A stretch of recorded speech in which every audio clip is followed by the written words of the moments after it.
أما بعد فأعوذ بالله من الشيطان الرجيم بسم الله الرحمن الرحيم أرأيت الذي يكذب بالدين فذلك الذي يدعو اليتيم ولا يحض على طعام المسكين فويل للمصلين الذين هم عن صلاتهم ساهون الذين هم يراءون ويمنعون الماعون صدق الله مولانا العظيم إن الله وملائكته يصلون على النبي يا أيها الذين آمنوا صلوا عليه وسلموا تسليما الصلاة والسلام عليك يا رسول الله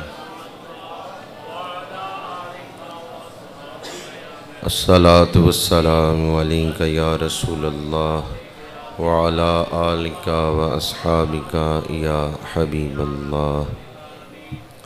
تمام تعریفیں اس ذات کے لیے جس کے سوا کوئی عبادت کے لائق نہیں ہے۔ وہ ہمارا خالق ہے اور ہم اس کی مخلوق ہیں۔ وہ بے نیاز ہے اور ہر شے اس کی نیاز مند ہے۔ وہ معبود ہے اور باقی ہر شے عبد ہے۔ اس نے ہمیں وجود بخشا، بے شمار نعمتیں عطا فرمائیں، اور سب سے بڑی نعمت وجود مصطفیٰ ہے۔ بے شمار درود و سلام اس ہستی پاک پہ جو ہمارے درود کے محتاج نہیں ہیں۔ اللہ ان پہ درود بھیج رہا ہے، اللہ کے فرشتے درود بھیج رہے ہیں۔ حمد و صلوات کے بعد حضور کی آل پر، آپ کے اصحاب پر، آپ کی امت کے اولیاء پر اللہ بے شمار رحمتوں کا نزول فرمائے۔ دنیا میں ہمیں ان کے نقش قدم پر چلنے کی توفیق عطا فرمائے، اور آخرت میں ان صالحین کی معیت عطا فرمائے۔ ماہ محرم الحرام کی آج 13 تاریخ ہے۔ گزشتہ دنوں میں پوری دنیا کے اندر کثرت کے ساتھ اہل بیت کا ذکر ہوا، ان کی قربانیوں کو خراج عقیدت پیش کیا گیا، ان کی تعلیمات بیان ہوئیں، ان کی شان بیان ہوئی۔ آج جب میں مسجد کی طرف آ رہا تھا تو یہ بات بہت زیادہ متوجہ کر رہی تھی اور پریشانی کا باعث بن رہی تھی کہ ہم عبادت بھی کرتے ہیں اور ہمارے ملک میں وعظ و تبلیغ بھی کثرت سے ہو رہا ہے، لیکن قوم کے اخلاقی رویے کس سمت جا رہے ہیں۔ 11 محرم کو فیصل آباد میں یہ واقعہ ہوا، جو کہ اخبارات میں بھی ہے، سوشل میڈیا پہ بھی ہے، کہ ایک غریب مکروز باپ نے 2 جوان بیٹیوں کو ذبح کیا اور پھر خودکشی کر لی۔ گھر میں 3 ہی افراد تھے، بیوی پہلے فوت ہو چکی تھی اور یہ شخص کرائے کے مکان میں رہتا تھا۔ 1.5-2 لاکھ روپیہ قرض تھا، کوئی بہت زیادہ قرض بھی نہیں تھا، اور اس کی آڈیو ریکارڈنگ بھی چل رہی ہے سوشل میڈیا پہ، اور اس کے ہاتھ کی تحریر بھی اخبارات میں چھپی ہے، جہاں ایک طرف وہ اپنی غربت اور اپنے قرض کا ذکر کرتا ہے، وہیں وہ اپنے رشتہ داروں کے ناروا رویے کا ذکر بھی کرتا ہے۔ ہم اگر کسی کی مدد نہیں کر سکتے تو کم از کم ہمیں اپنے رویوں سے اسے ذہنی اذیت تو نہیں پہنچانی چاہیے، لیکن آج ہمارا معاشرہ اس سمت چل رہا ہے کہ دین بیان کرنا، دین سننا رسم بن گیا، اور اس کے اثرات ہمارے اخلاق اور ہمارے کردار میں نظر نہیں آ رہے، ورنہ کوئی خودکشی کرنے کا فیصلہ نہ کرے۔ ایک بچی 11 سال کی تھی، ایک 16 سال کی تھی، جنہیں ذبح کیا اس باپ نے۔ جہاں سے محبت ملنے کی امید تھی وہاں سے چھری چل رہی تھی۔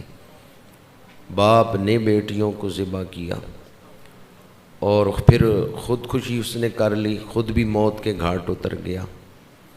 تو وہ کون سے جذبات تھے کہ اس نے حرام موت کو گلے سے لگایا؟ جہاں ایک طرف غربت ہے، مالی پریشانیاں ہیں، وہیں رشتہ داروں کے اور معاشرے کے وہ رویے بھی ہیں کہ جو کسی کی غربت کا مذاق اڑاتے ہیں یا طنز کرتے ہیں۔ اگر کوئی دکھی ہو تو آگے بڑھ کے اسے سینے سے لگانا چاہیے، اور اگر کوئی اپنا رشتہ دار، اپنا عزیز دکھی ہو تو اس کے تو عیب پہ پردہ بھی ڈالنا چاہیے، اور اسے محسوس نہ ہو اس انداز میں اس کی مدد بھی کرنی چاہیے، اس سے پہلے کہ کوئی مانگے۔ ابھی اس شخص کا واقعہ، عتیق نام ہے اس شخص کا جس نے خودکشی کی ہے اور بچیوں کو ذبح کیا ہے، اس کے پڑوسی اور محلے دار کیا بیان دے رہے ہیں کہ جی اس نے بتایا ہی نہیں ہے کہ اس کے یہ حالات ہیں، اس نے بتایا ہی نہیں ہے کہ اس کے یہ حالات ہیں۔ تو اس سے پہلے کہ کوئی سفید پوش، کوئی ایسا شخص کہ جو دکھوں میں مبتلا ہے، ہمیں خود چاہیے کہ ہم احساس کریں، ہمیں خود چاہیے کہ ہم نظر رکھیں ہماری گلی میں، ہمارے محلے میں یا میرے رشتہ داروں میں کوئی ایسا مجبور تو نہیں ہے کہ میری بے اعتنائی، میری عدم توجہی اسے انتہائی قدم اٹھانے تک پہنچا دے۔ قرآن پاک کی جو سورہ مبارکہ آج میں نے خطبہ میں تلاوت کی ہے، اس میں اللہ کریم نے ارشاد فرمایا ارأیت الذی یکذب بالدین، کیا آپ نے دیکھا ہے اس شخص کو جو دین کو جھٹلاتا ہے؟ فذلک الذی یدع الیتیم، وہ جو یتیم کو دھکے دیتا ہے، ولا یحض علی طعام المسکین، اور مسکین کو کھانا کھلانے کی رغبت نہیں دلاتا۔ ایک ہے خود کھانا کھلانا، ایک ہے دوسروں کو رغبت دلانا، بھئی اپنا مال ضرورت مندوں پہ خرچ کرو۔ جو ہوش ربا مہنگائی ہے وہ آپ سب کے سامنے۔ ولا یحض علی طعام المسکین، حدیث پاک ہے، میرے آقا کریم نے فرمایا اس ذات کی قسم جس کے قبضہ قدرت میں میری جان ہے، وہ شخص مومن نہیں، وہ شخص مومن نہیں، وہ شخص مومن نہیں، 3 دفعہ فرمایا۔ یا رسول اللہ کون مومن نہیں؟ فرمایا جو خود تو پیٹ بھر کے کھائے، خود تو پیٹ بھر کے سوئے اور اس کا پڑوسی بھوکا، یعنی اس نے احساس ہی نہیں کیا کہ میرے پڑوسی کے حالات کیا ہیں۔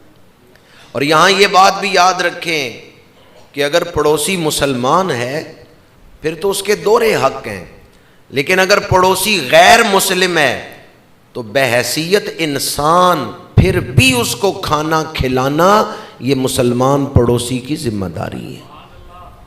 اگر غیر مسلم پڑوسی ہے تو اس وجہ سے کہ وہ ہمسایہ ہے، ہمیں چاہیے کہ ہم اس کے کھانے کا اہتمام کریں اگر وہ مجبور ہے، اور اگر مسلمان ہے، پڑوسی ہے، پھر تو دوہرا حق ہے اس کا۔ تو اسلام ایسا پیارا دین ہے کہ اس نے غیر مسلم پڑوسی کے لیے بھی کھانے کے اہتمام کرنے کا درس دیا ہے، چاہے جائے کہ مسلمان بھی ہو یا رشتہ دار بھی ہو، پڑوسی بھی ہو اور پھر بھوکا ہو۔ ولا یحض علی طعام المسکین فرمایا آپ نے اس شخص کو نہیں دیکھا جو مسکین کو کھانا کھلانے کی رغبت نہیں دلاتا؟ یہ وہ شخص ہے جو قیامت کے دن پر ایمان نہیں رکھتا، یہ قیامت کے دن کو جھٹلاتا ہے۔ اگر اس کا ایمان ہوتا کہ آج جو کر رہا ہوں کل بدلہ ملے گا، دنیا دار العمل آخرت دار الجزا، دنیا دار العمل آخرت آج جو کر رہے ہیں کل بدلہ ملے گا، اگر اس پہ یقین ہوتا تو پھر یہ مال جوڑ جوڑ کے رکھتا یا غریبوں کی ضرورت پوری کرتا، دکھ بانٹتا۔ اگر یقین ہوتا کہ آج جو 10 روپے خرچ کر رہا ہوں کل اللہ مجھے اس کا بدلہ دے گا۔ تو جو یتیم کو دھکے دے رہا ہے، ضرورت مندوں کی ضرورت کا احساس نہیں کرتا اور مسکین کے لیے کھانے کا اہتمام نہیں کرتا، قرآن کہتا ہے وہ قیامت کے دن کو، بدلے کے دن کو جھٹلا رہا ہے۔ پھر فرمایا فویل للمصلین، ان نمازیوں کے لیے دوزخ ہے، الذین ھم عن صلاتہم ساہون، جو نمازوں کو بھولے ہوئے ہیں۔ اب اس کی ایک تفسیر یہ ہے پچھلی آیات کو سامنے رکھتے ہوئے کہ نماز کا مقصد تو تھا آخرت سے جڑنا، رب کی بندگی۔ اگر کوئی نمازیں بھی پڑھ رہا ہے اور دوسروں کا احساس بھی نہیں کرتا تو وہ نماز کو بھولا ہوا ہے، اس نے نماز کا مقصد ہی نہیں سمجھا۔ نماز دربار ذوالجلال میں کھڑا کرتی ہے، نماز رب کا بندہ بناتی ہے، اور رب کا بندہ وہ ہے جو دوسروں کے دکھ کا احساس کرتا ہے۔ وہ لوگ اپنی نمازوں کو بھولے ہوئے ہیں جو نمازیں بھی پڑھ رہے ہیں اور دوسروں پہ ظلم بھی کر رہے ہیں، دوسروں کے دکھ کا احساس بھی نہیں کرتے۔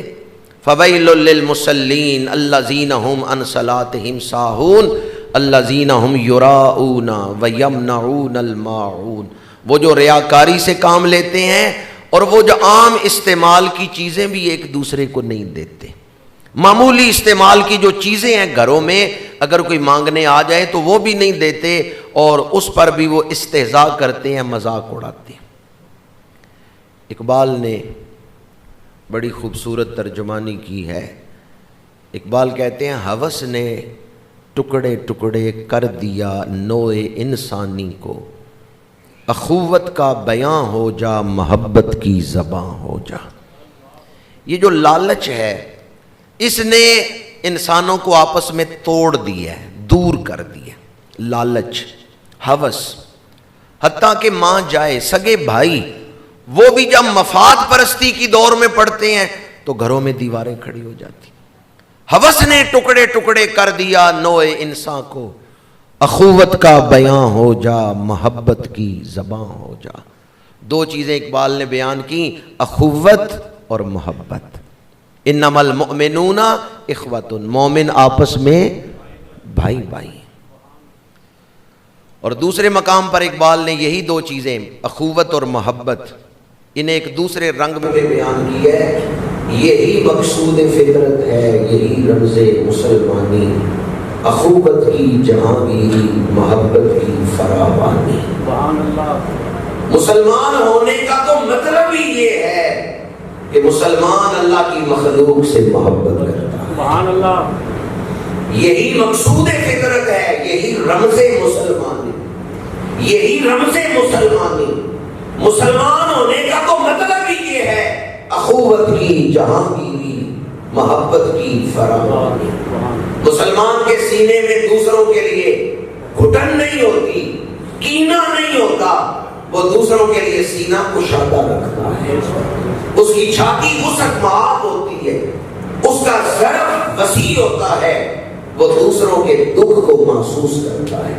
اپنا دکھ محسوس کرنا یہ کیا کمال ہے، اپنا دکھ تو ہر کوئی محسوس کرتا ہے، کمال یہ ہے کہ دوسروں کا دکھ محسوس کیا جائے۔ سبحان اللہ۔ میں نے بات یہاں سے شروع کی کہ محرم میں ان پاک ہستیوں کا ذکر پڑا ہوگا، لیکن ہم نے اس سے سیکھا کیا؟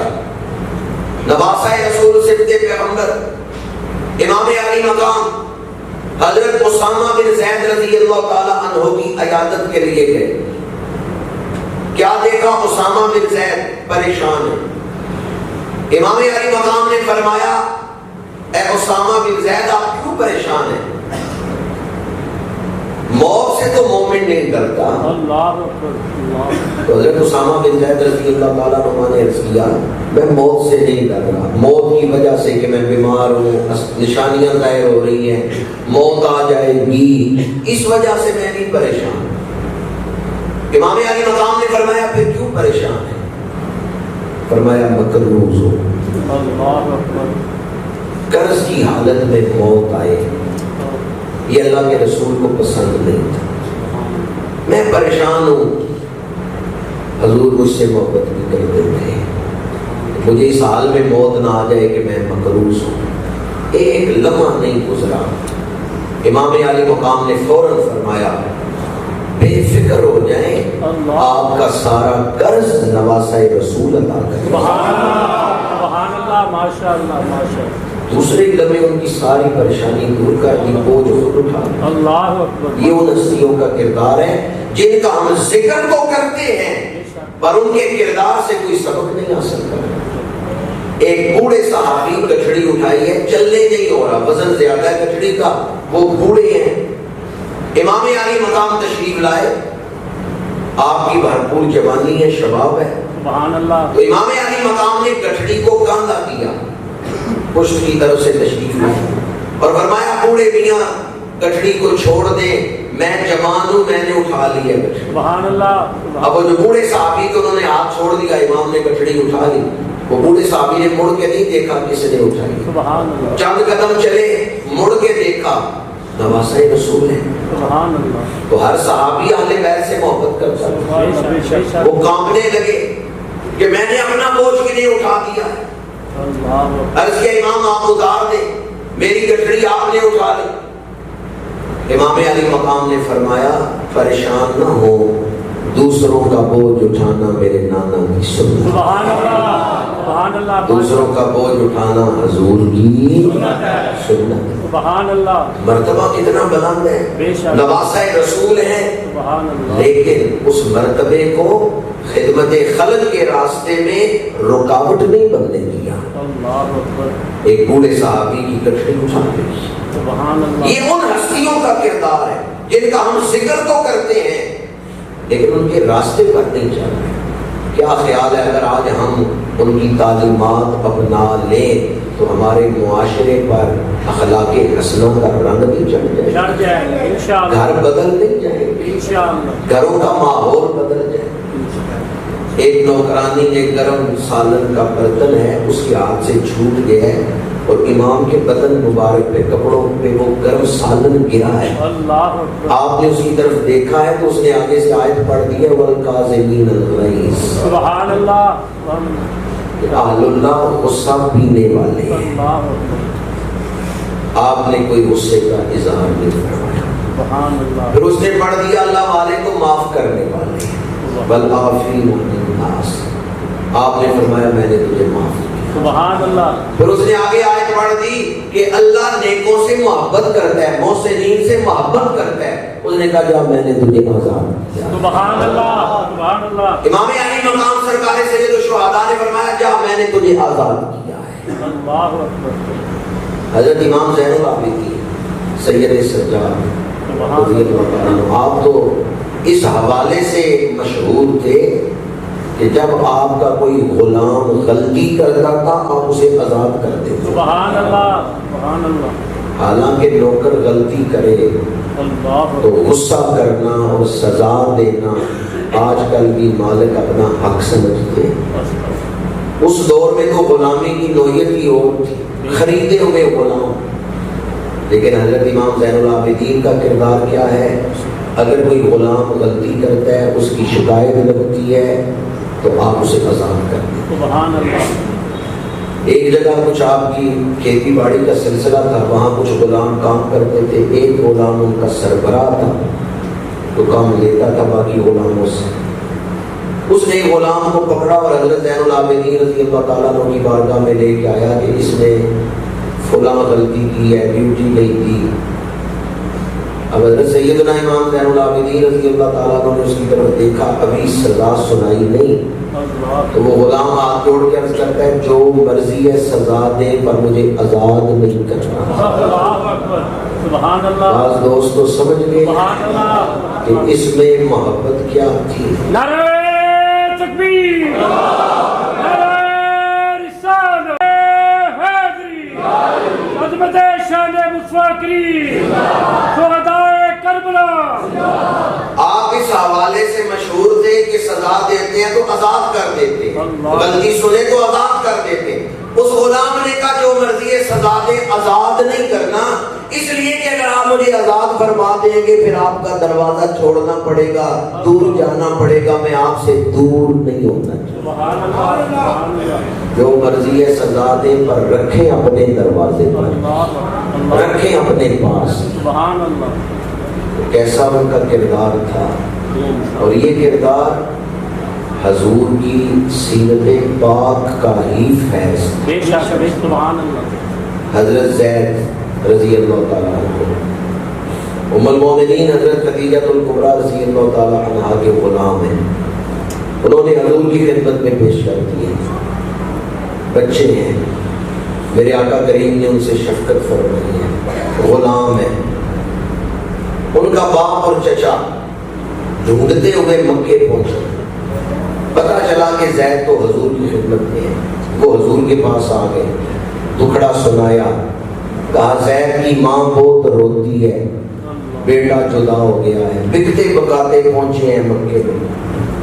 باپ نے کہا کہ مجھے میرا بیٹا واپس کر دے، میں اسے واپس اپنے علاقے میں لے کے جانا چاہتا ہوں۔ ماں اور باپ اس کے غم میں روتے ہیں۔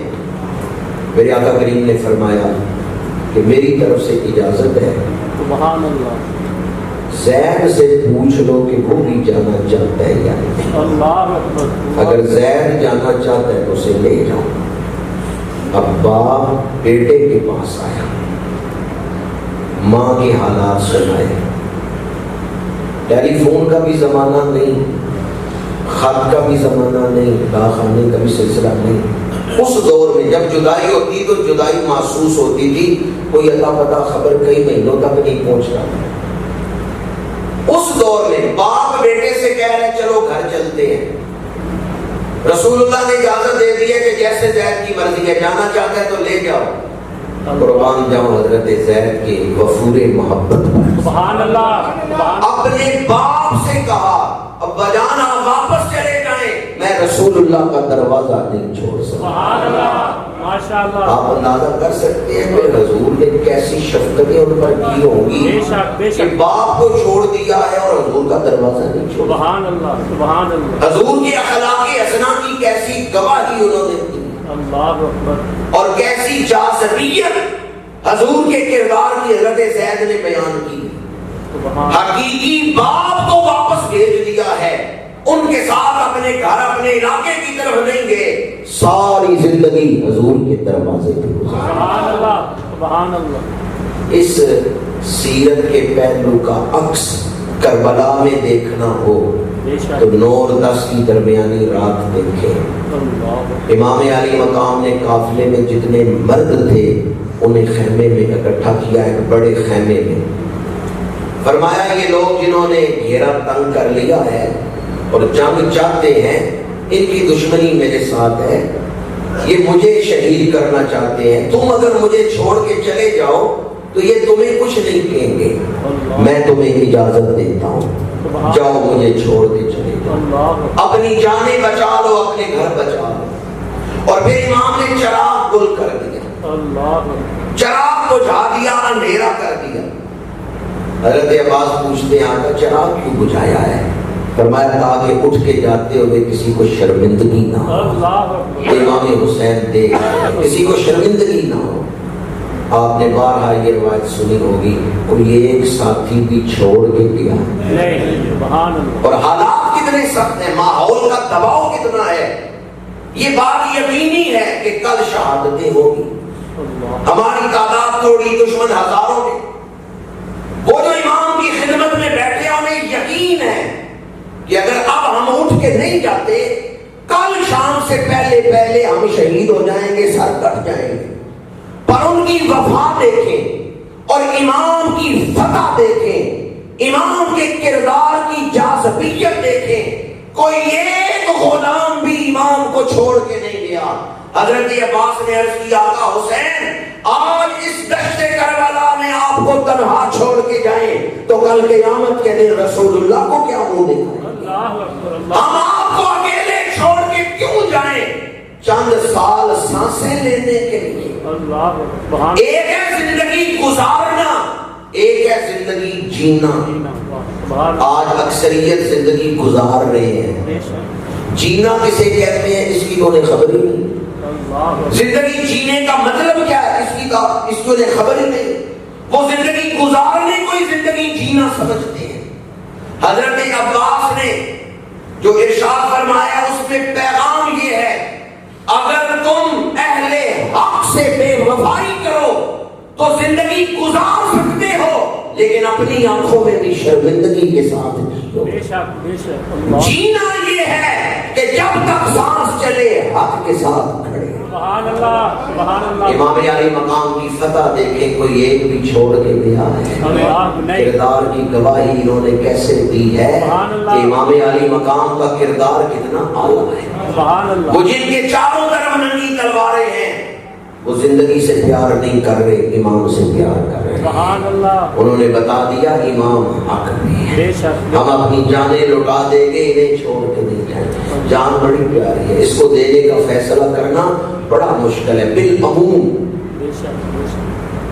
تو میں نے آپ کے سامنے جو کردار بیان کیا حضور کی سیرت سے اور اہل بیت کی سیرت سے وہ یہ ہے کہ انہوں نے تو انسانیت سے یوں پیار کیا ہے اور یوں اسوہ حسنہ امت کے سامنے حضور نے اور آپ کی اہل بیت نے خوبصورت نمونہ قائم کیا ہے کہ خود بھوکے رہتے ہیں مگر اوروں کو کھلا دیتے ہیں۔ سبحان اللہ سبحان اللہ۔ کتنے صابر تھے محمد کے گھرانے والے۔ بے شک بے شک سبحان اللہ۔ آج ہم اپنا بچا ہوا بھی دوسرے کو دینے کے لیے تیار نہیں۔ بے شک بے شک۔ یہ نہیں کہ خود بھوکے رہ کے کھلائیں، یہ تو کام ہی بڑا مشکل اور اونچا ہے۔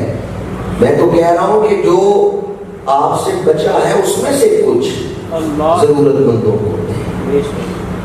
ایک تو ہم یہ ظلم کر رہے ہیں کہ دوسروں کا دکھ محسوس نہیں کرتے، انہیں ہم نے چھوڑ دیا حالات کے رحم و کرم پہ، اور دوسرا ہم انہیں اپنی نظروں کے تیروں سے استہزاء کا نشانہ بناتے ہیں، عزت نفس کو متاثر کرتے ہیں اور اپنی عمارت ظاہر کر کے ان کی غربت کا مذاق اڑاتے ہیں۔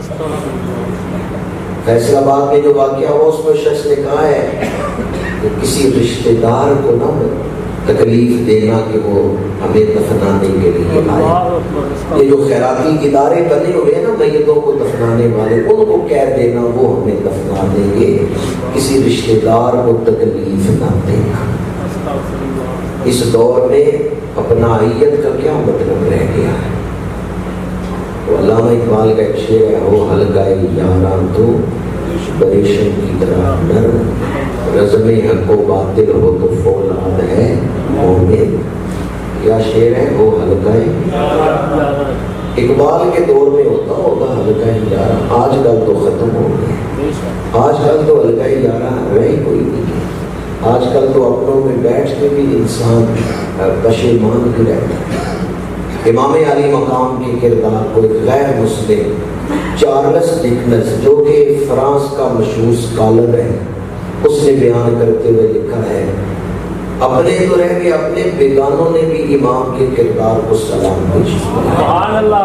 چارلس ڈکنس کہتا ہے کہ امام علی مقام کا واقعہ بتاتا ہے زندگی بے مقصد نہ گزارو، کھانا پینا سونا جاگنا یہ تو چوپائی بھی کرتی ہے، تمہاری زندگی اعلیٰ مقصد کے لیے ہونی چاہیے، زندگی اعلیٰ مقصد کے لیے ہونی چاہیے۔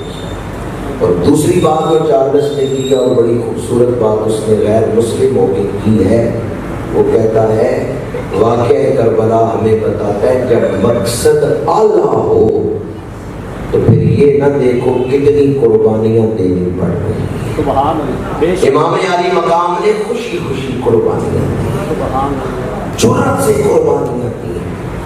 وہ کہتے ہیں جب مقصد اعلیٰ ہے تو پھر قربانیاں بھی اعلیٰ، اللہ بے شک، اعلیٰ مقصد کے لیے قربانیاں دیتے ہوئے دریغ نہ کرو، ہمت نہ ہارو۔ یہ اس غیر مسلم نے بات کی۔ اور یورپ کا ایک مشہور اسکالر ہے، بنیادی طور پہ تو وہ ناول نگار ہے لیکن مشہور ہے، اس نے حضور کی سیرت پر بھی بات کی ہے، تھامس کارلائل۔ یہ کارلائل جو ہے اس نے واقعہ کربلا کے بارے میں لکھا ہے۔ وہ کہتا ہے حسین ابن علی نے ہار جیت کے معیار ہی بدل دیے۔ سبحان اللہ، سبحان اللہ، عام لوگ یہی معیار بنائے ہوئے ہیں کہ جس کی گردن کٹ جائے وہ ہار گیا، اور جس نے دشمن کو میدان جنگ میں لگاڑ لیا، گردن کاٹ دی، وہ گردن کاٹنے والا جیت گیا۔ کہتے ہیں عام معیار یہی چلتا رہا، لیکن امام حسین نے معیار ہی بدل دیا ہے، یہ گردن کٹا کے جیت گئی، سبحان اللہ، وہ گردن کاٹنے والا ہار گیا ہے۔ اللہ اکبر، کارلائل نے ٹھیک بات کی ہے۔ سبحان اللہ، نعرہ تکبیر، نعرہ رسالت، نعرہ حیدری، حسینیت، یزیدیت، اللہ اکبر، اللہ اکبر، نیلسن منڈیلا افریقہ کا مشہور رہنما قائد، اس کی خود نوشت چھپ چکی ہے، کچھ عرصہ وہ جیل میں بھی رہا ہے۔ نیلسن منڈیلا نے یہ بات اپنی خود نوشت میں لکھی ہے، کہتا ہے ایک رات میں نے فیصلہ کیا کہ اب میں اور جیل میں نہیں رہوں گا، کیونکہ جیل میں میرے اوپر بڑی سختیاں کی جاتی تھیں، میں ان سختیوں سے اتنا پریشان ہو گیا کہ میں گھبرا گیا۔ میں نے کہا حکومت جو جو شرطیں پیش کرے مان لو، دستخط کر دو، کل آزاد ہو جائے۔ کہتے ہیں یہ فیصلہ میں نے کیا، لیٹ گیا کہ کل میں نے حکومت کی شرطیں مان کے جیل سے آزادی لے لی۔ کہتا ہے میرے خیال میں کربلا کا واقعہ، اللہ اکبر، سبحان اللہ، نواسہ رسول کی شخصیت کو، سبحان اللہ، سبحان اللہ، میری سوچ کو توانائی مل گئی۔ اللہ اکبر، کیا پیاری بات، سبحان اللہ، سبحان اللہ، سوچ کو توانائی، یہ واقعہ کربلا دے رہا ہے۔ اللہ اکبر، فکر کو طاقت مل گئی، سوچ کو توانائی مل گئی کہ ہمیشہ جان بچانا ہی کامیابی نہیں ہوتا، جان لٹانا بھی کامیابی سبحان ہوتا ہے۔ اللہ، ماشاء اللہ، اور جب حالات کا جبر سخت ہو تو پھر قائم رہنا، یہ نواسہ مصطفیٰ کی سنت ہے۔ بے شک، نیلسن منڈیلا کہتا ہے کہ مجھے اشارہ ہوا امام علی مقام کی طرف سے، واقعہ کربلا سے، امام کے کردار سے، ان کی سیرت سے، انہوں نے مجھے حوصلہ دے دیا کہ تو جبر کے سامنے قائم رہ، فتح قائم رہنے والوں کی۔ سبحان اللہ، ماشاء اللہ، نیلسن منڈیلا کہتے ہیں واقعہ کربلا کی طرف میرا ذہن گیا، میری سوچ کو توانائی مل گئی، میں نے اپنا وہ فیصلہ چھوڑ دیا کہ میں دشمن کی شرطیں مان کے حکومت کے آگے گھٹنے ٹیک دوں گا۔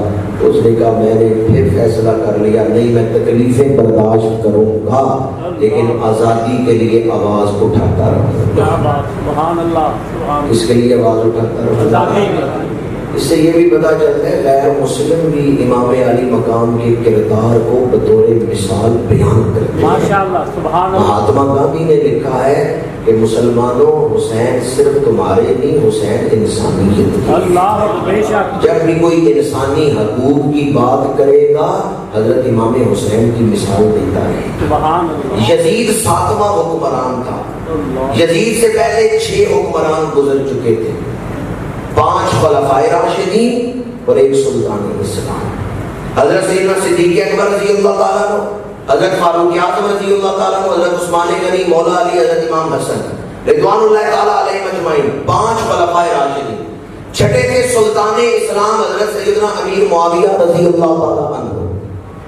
خلیفہ راشد ہو یا سلطان اسلام ہو، دونوں نے حکومت شریعت کے حکم کے مطابق ہی کرنی ہے، لیکن تقوی کے معیار میں فرق ہے۔ خلفائے راشدین کا معیار اونچا ہے، سبحان اللہ، خلافت راشدہ کا معیار اونچا ہے، لیکن جو سلطان اسلام ہے وہ فاسق و فاجر نہیں، حکومت وہ بھی شریعت کے مطابق چلائے گا، لیکن اس میں جو معیار ہے وہ خلفائے راشدین جتنا بلند نہیں ہے، ایک عظیمت ہے، ایک رخصت ہے۔ تو جہاں شریعت نے کچھ رخصتیں دی ہیں، سلطان اسلام ان رخصتوں سے فائدہ اٹھاتا ہے۔ مختصر بات کر رہا ہوں، خلافت راشدہ ہو یا سلطان اسلام کا زمانہ ہو، اسلامی جو نظام حکومت ہے وہ شورائی نظام ہے۔ اسلامی نظام حکومت کیا ہے؟ اسلام میں بادشاہت نہیں ہے، شورائی نظام ہے۔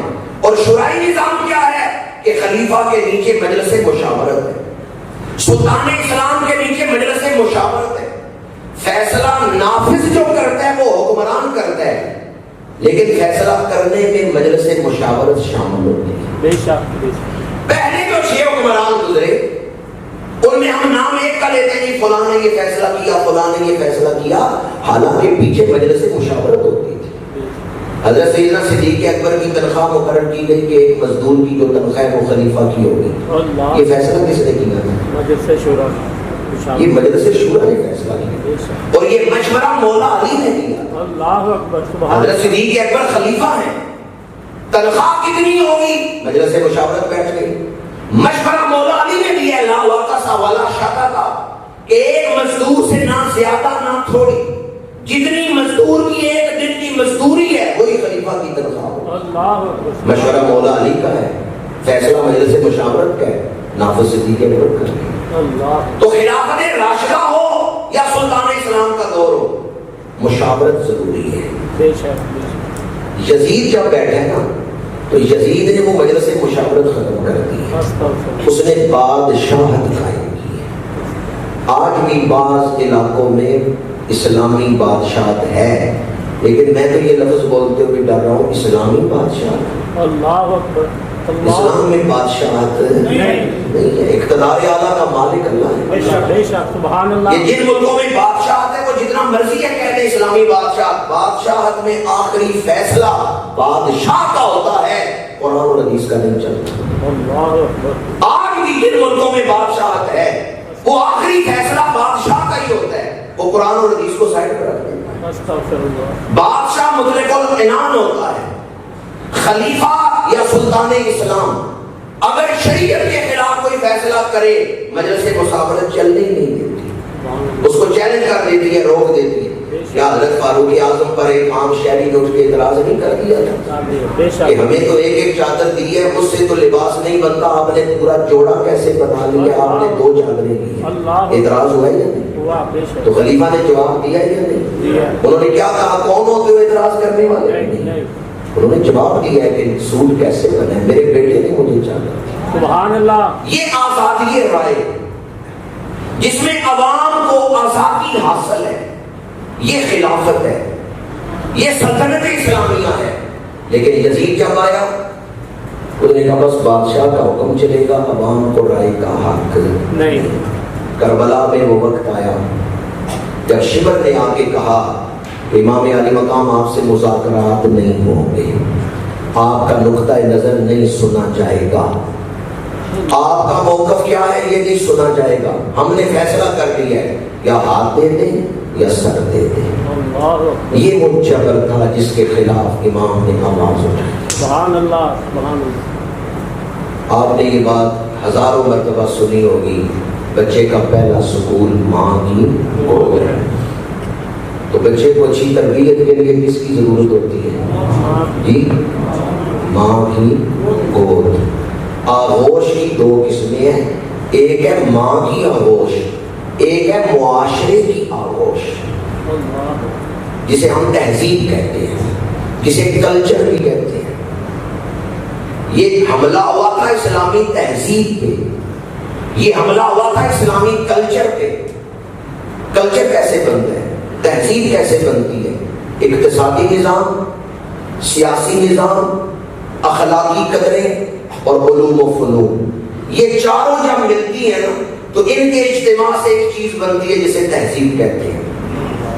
صرف پانی کو چائے نہیں کہتے، اور صرف دودھ کو بھی چائے نہیں کہتے، لیکن پانی، دودھ، چینی، پتی، یہ ساری چیزیں مل جائیں تو آپ اسے پانی کہتے ہیں۔ ایک چیز بن گئی جس کا ایک نیا نام رکھ دیا۔ سیاسی نظام، اقتصادی نظام، اخلاقی قدریں، اور چوتھی چیز علوم و فنون۔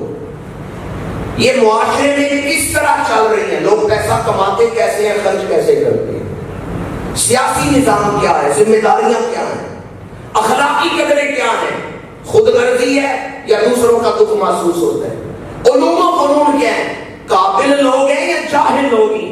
جب یہ چار چیزیں ملتی ہیں پھر تہذیب بنتی ہے۔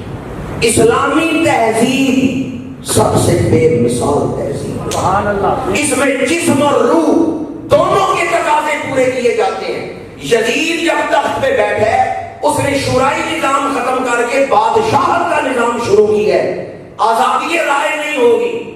امام علی مقام نے اس کے خلاف آواز اٹھائی ہے۔ سبحان اللہ۔ امام دیکھ رہے تھے کہ اگر پہلی بات یہ بادشاہ کے لیے میرٹ ضروری ہے بے شک بے شک۔ کہ جو تخت پہ بیٹھے وہ اس کے اہل بھی ہو، بڑے باپ کا بیٹا ہونا یہ میرٹ ہے نہیں۔ اس کے خلاف امام نے آواز اٹھائی ہے۔ اصول کی پاسداری کے لیے حضرت صدیق اکبر کا بیٹا خلیفہ بنے نہیں بنا، حضرت فاروق اعظم کے بیٹے حضرت عثمان غنی، مولا علی شیر خدا جب زخمی ہوئے آپ سے کہا گیا اپنے بیٹے کو خلیفہ نامزد کریں، مولا علی شیر خدا نے فرمایا جو کام حضور نے نہیں کیا میں کیوں کروں۔ اللہ اکبر، سبحان حضور نے اللہ۔ نام لے کے اعلان نہیں فرمایا تھا کہ میرے بعد فلاں خلیفہ ہوگا، اللہ لہذا میں بھی کسی کو منتخب نہیں کروں گا۔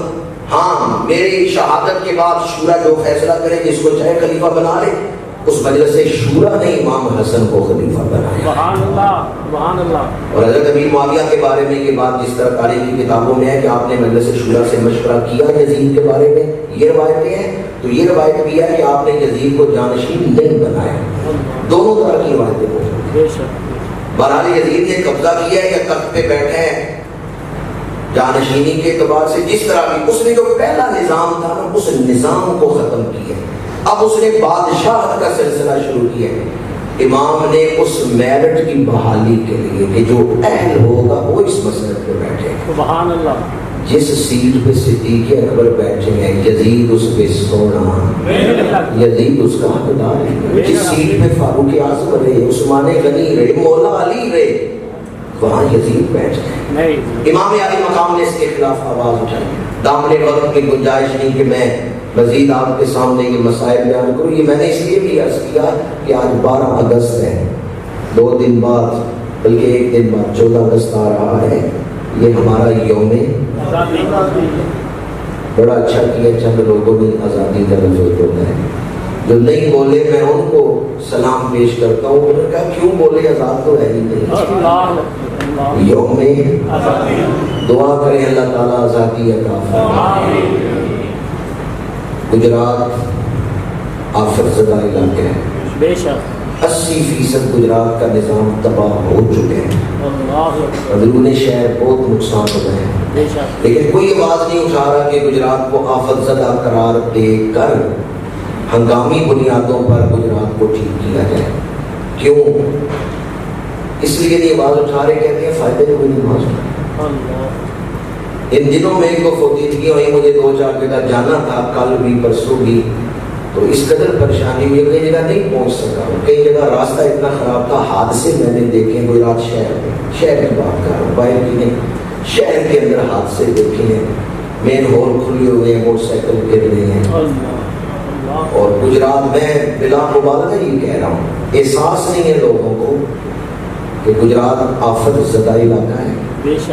یہاں جو نظام ہے نکاسی کا وہ 80% خراب ہو چکا ہے، تھوڑا سا باقی رہ گیا، لیکن آواز کوئی کیوں نہیں اٹھا رہا؟ اس لیے کہ فائدہ کوئی نہیں اٹھا، کوئی سننے والا نہیں۔ یہی توبہ کا وقت ہے، یہی اللہ تعالیٰ سے معافی مانگنے کا وقت ہے۔ کس کا گریبان پکڑے، کس کے ہاتھوں پہ اپنا لہو تلاش کریں، اور کس منہ سے ہم یوم آزادی منائیں۔ کیا 75 سال ہم نے اس طرح گزارے ہیں کہ آج ہم دنیا کے سامنے ڈیفالٹ ہونے سے بچنے کے لیے منتیں کر رہے ہیں۔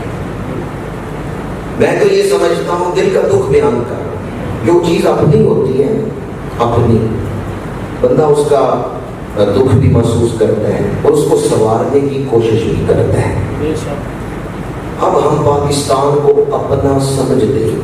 بے شک. اللہ اکبر. آپ تو سمجھتے ہوں گے لیکن جو حکومت کر رہے ہیں وہ پاکستان کو اپنا نہیں سمجھتے، کیونکہ جس چیز کو اپنا سمجھا جاتا ہے اس کو سنوارنے کی کوشش کی جاتی ہے. پاکستان کو اپنا سمجھے. گاڑی سے گزرتے ہوئے لفافہ باہر پھینک دیتے ہیں، گندگی تو خود ہی پھیلا رہے ہیں. سارا کام حکومت پہ بھی نہ ڈال دیں کہ نظام سارا اس نے ٹھیک کرنا ہے، خود ہم نے بھی ٹھیک کرنا ہے. اپنی ذمہ داری محسوس کریں کہ ہماری اپنی ذمہ داری کیا ہے. حکمران کچھ کریں نہ کریں، کیا اپنی مدد آپ کے تحت ہم نہیں کر سکتے؟ کچھ نہ کریں، صرف اپنی ایک گلی کو صاف. سبحان اللہ. اگر ہر شخص اپنی گلی کی صفائی کا اہتمام کرے شہر صاف ہو سکے. بے شک بے شک. اپنے دروازے کی صفائی کا اہتمام کرے شہر صاف ہو سکے. لیکن ہم نے اپنی ذمہ داری بھی دوسروں پر ڈالی ہے. یہ اپنا ملک ہے، یہ اپنا شہر ہے، یہ اپنا گھر ہے. ہم اپنا سمجھتے ہیں چار دیواری کے اندر، جو گھر کے اندر ہے نا کوئی اپنا. 65 کی جب جنگ لگی، 65 کی جنگ میں لاہور میں ڈاکٹروں کی ایک ٹیم بیٹھی کہ زخمیوں کے لیے خون چاہیے. تو نوجوانوں کی لائن لگی ہوئی ہے جو خون دینا چاہتے تھے. تو ڈاکٹر پہلے چیک اپ کرتے تھے کہ اس نوجوان کا خون لے سکتے ہیں یا نہیں. ایک نوجوان تھا، اس کا بدن تھوڑا دبلا پتلا تھا. ڈاکٹروں نے ریجیکٹ کر دیا، تیرا خون نہیں اس قابل کے نہیں، تو پہلے ہی کمزور ہے، وزن تھوڑا ہے تیرا. وہ نوجوان گیا ایک دکاندار کے پاس، کہنے لگا یہ وٹے تو مجھے دو، باٹ جس سے ترکڑی پہ وزن تولتے ہو. دکاندار نے کہا کیا کرنا ہے؟ اس نے کہا وزن پورا کرنا ہے. سبحان اللہ. اس نے ایک باٹ سر پہ رکھا، 2 جیب میں رکھے، پگڑی باندھی، چلا گیا. دوبارہ لائن میں لگ گیا، وزن ہوا پورا ہو گیا. خون دینے والوں میں وہ بھی شامل ہو گیا. وہ کون سا جذبہ تھا جس نے اس نوجوان کے دل میں یہ خیال ڈالا کہ میں اس طرح اپنا وزن پورا کر سکتا. وہ قومی جذبہ تھا. سبحان اللہ. آج ہمارے حکمرانوں نے بہت ظلم کیا ہوگا، لیکن سب سے بڑا ظلم یہ کیا انہوں نے قومی جذبہ مار دیا. بے شک. ہمیں جماعتوں کا رکن بنا دیا ہے اور آپس میں ہم لڑ رہے ہیں. پہلے ہم پاکستانی ہیں، بے شک بے شک، بعد میں کسی سیاسی جماعت سے تھا. لیکن آج کل ہمارے لیڈروں نے ہمیں اپنی جماعتوں کا جو رکن بنایا ہے پاکستانی نہیں بنایا. اور ہمیں یہ احساس نہیں کہ پاکستانی ہونے کا تقاضا کیا ہے. میں آپ کی خدمت میں یہ عرض کروں گا، توبہ کے نفل پڑھیں انشاءاللہ. آپ کی انشاءاللہ سے بھی پتہ چل رہا ہے کہ مایوس بیٹھے ہوئے ہیں. لا تقنطوا. اس ممبر سے میں نے سینکڑوں دفعہ یہ بات کی ہے کہ میرا ایمان ہے انشاءاللہ پاکستان ابھرے گا اور پاکستان عالم اسلام میں بہت بڑا کردار ادا کرے گا. لیکن یہ آخری بات ہے کہ پاکستان کا عقید اچھا ہے. پاکستان عالم اسلام کی رہنمائی کرے گا. سبحان اللہ. پاکستان ریاست مدینہ منورہ بنانے میں مرکزی کردار ادا کرے گا. سبحان اللہ. یہ میرا ایمان ہے. لیکن اس سے پہلے جو مراحل ہیں ان سے تو ہمیں گزرنا ہے. بے شک. اس سے پہلے کیا کیا مراحل ہیں یہ اللہ بہتر جانتا ہے. لیکن مشکلات کے جو مراحل ہیں ان میں ہمیں چاہیے کہ ہم اپنے آپ کو اس گندے خون میں شامل نہ کریں جس کے بارے میں ڈاکٹر کہتے ہیں بھی ہاتھ کو کاٹ دو گے یہ پورے جسم کی موت کا باعث بنتا ہے. پاکستان نے ان مشکلوں سے بھی گزرنا ہے کہ وہ لوگ جو قوم کے لیے گندے خون کی حیثیت رکھتے ہیں اسے صاف بھی کرنا ہے انشاءاللہ. یہ جو موجودہ پاکستان ہے نا، ہم یہ نہیں سمجھتے کہ یہ موجودہ کارنامہ سر انجام دے دے گا. اس کے لیے پاکیزہ خون کی ضرورت ہے. سبحان اللہ. وہ خون کی صفائی کا جو مرن ہے وہ تو بہرحال ہونا ہے. انشاءاللہ. میں آپ کی خدمت میں اتنا ہی عرض کروں گا، لا تقنطوا من رحمت اللہ. سبحان اللہ. کسی حال میں بھی مایوسی کو قریب نہ آنے. انشاءاللہ. ایمان کی طاقت سے انشاءاللہ. توبہ کے نوافل پڑھیں اور دعا کریں کہ اس یوم آزادی کو اللہ تعالیٰ ہمارے لیے عزت و سرخروئی کا باعث بنائے.